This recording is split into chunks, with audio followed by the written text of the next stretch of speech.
Praise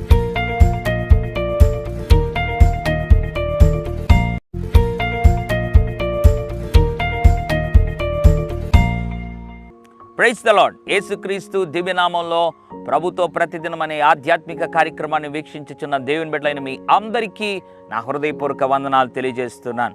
మన జీవితంలో మనము ఎదిగే కొలది అనేకులు శత్రువులుగా, విరోధులుగా నిలబడుతూ వస్తారు. అయితే ఆ విరోధుల్ని మనము చూచి అనేక సందర్భాల్లో కృంగిపోయే వారంగా, ముందుకు సాగిపోని వారిగా నిలబడిపోతూ ఉంటాం.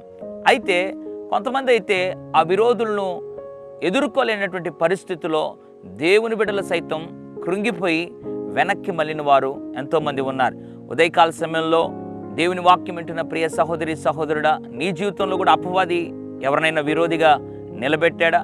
వారిని గురించి ఆలోచించొద్దు, పగ సాధించవద్దు, వారి కొరకు ప్రార్థించే, వారిని క్షమించి విడిచిపెట్టు. అయితే నీ ఉద్యోగంలో కావచ్చు, నీ వ్యాపారంలో కావచ్చు, నీ కుటుంబంలో కావచ్చు, నీ పరిచర్లో కావచ్చు, నీ వ్యవసాయంలో కావచ్చు, నువ్వు ఎక్కడ పనిచేస్తున్నా, ఎక్కడ నిలబడున్నా ఆ స్థలంలో అపవాది ఏ విరోధినైతే నిలబెట్టాడో ఆ విరోధి నీ జీవితంలో ఏది కూడా చేయలేడు. కారణం ఏంటో తెలుసా? ఒక అద్భుతమైనటువంటి వాగ్దానాన్ని దేవుడి ఉదయకాల సమయంలో జ్ఞాపకం చేయాలని ఆశపడుతున్నాడు.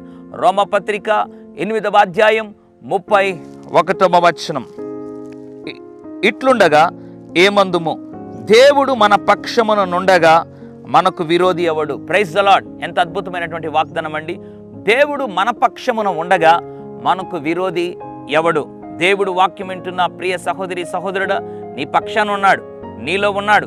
ఆయనను ఎప్పుడైతే నువ్వు సొంత రక్షకుడిగా అంగీకరించావో అది మొదలుకొని ఆయన నీ పక్షపు వాడిగా ఉండగా, ఒకవేళ విరోధులు లేచినా కూడా ఆ విరోధులు నిన్నేది చేయలేరు, ఏమీ చేయలేరు. కారణం, దేవుడు నీ పక్షమున ఉండగా విరోధి ఎవడు? ఇక మీదట శత్రువుల గురించి, విరోధుల గురించి, నిన్ను అవమానంగా మాట్లాడే వారి గురించి ఆలోచించడం మానివేసి, దేవుడు నా పక్షాన ఉన్నాడు, నాకు విరోధి ఎవడని విశ్వాసంతో సాగిపోగలిగితే నీ జీవితంలో గొప్ప విజయం చూస్తావు.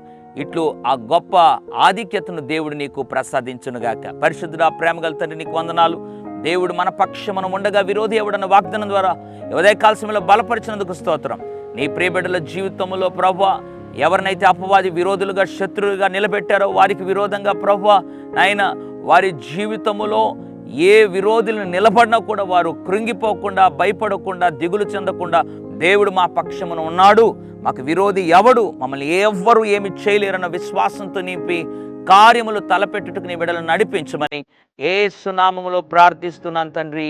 ఆమెన్. God bless you.